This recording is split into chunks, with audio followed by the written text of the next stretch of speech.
Have you ever wished you could attract your dreams into reality with a simple daily practice?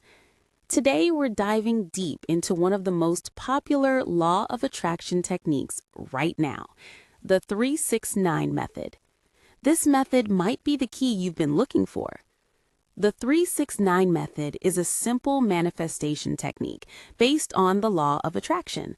It helps you focus your intentions clearly and bring your desires into reality.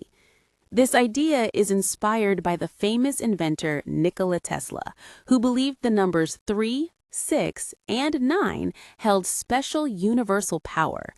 He once said, "If you only knew the magnificence of the 3, 6, and 9, then you would have the key to the universe."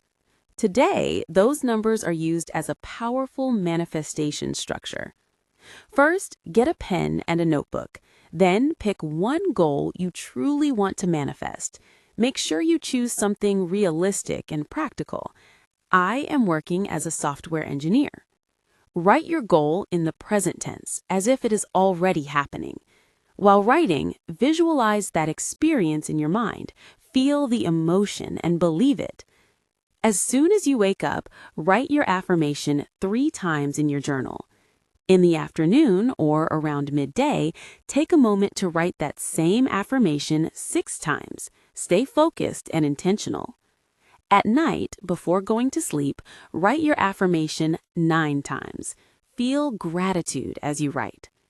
Remember, the 369 method is not magic. It is a tool that helps you focus your mind, energy, and emotions toward what you truly want. When you believe in your goal and take action, you create real change in your life.